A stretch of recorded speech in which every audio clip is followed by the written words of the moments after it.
So it's my absolute pleasure to introduce Peter Chiswell, who's our lead tax governance partner at Nuwaru. Welcome, Peter. Thanks, James, for having me. Now, we have done a number of governance frameworks over the years at Nuwaru. Number have been successful, but for those that we haven't quite landed yet or are not quite successful, what are the excuses you hear? The excuses have moved from where they used to be, which is we don't need governance, it's all on our heads, we don't need to document it. I think people now understand there's a need to document. Yep. What we hear now is, I don't have time, it's not the highest priority, we'll get to it later. Yep.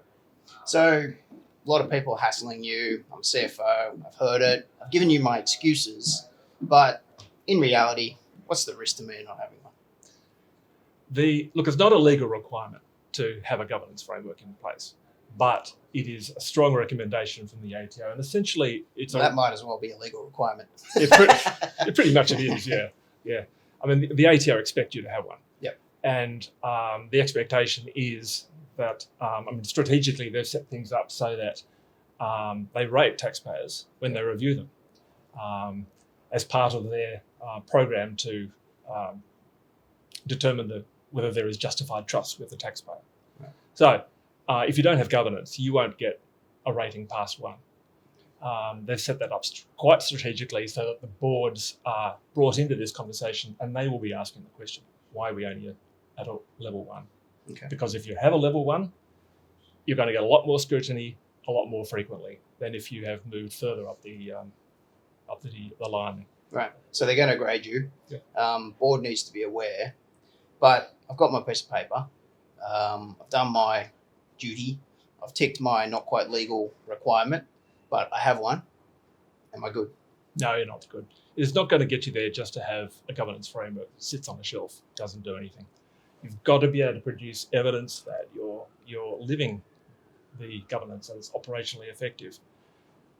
So you've got to have processes and procedures in place that underpin the governance framework and to be applying them and to be able to produce to the ATO evidence that you're applying them when they come asking. Okay. So make sure I live it. Yep. I'm cost conscious. There's plenty of providers out there that, are trying to push tax governance frameworks, tax governance reviews on taxpayers. Are all governance created equal? All templates? What do I do? Do I download it and I'm good to go? Or is there, a more nuanced answer to that? Yeah, that is an approach. You can buy a governance framework off the shelf. And in fact, we have templates that we can give to taxpayers off the shelf. But increasingly, I'm finding that clients want more than that. And what they want to have is, rather than have a line where no governance and suddenly they have governance and so you're basically kicking off from nothing, we like to build the existing governance that everyone has one way or another, build it into a framework, use our templates to fill the gaps so that the governance framework is seen to be an evolving document. And so you can then, when the tax office comes, point to what you've already done as being evidence towards complying. So I can see having an evolution of governance is a much better, I'll call it a story, but it's not a story, it's a pathway, than to present, well, I had nothing, now I have this amazing governance framework. Yeah.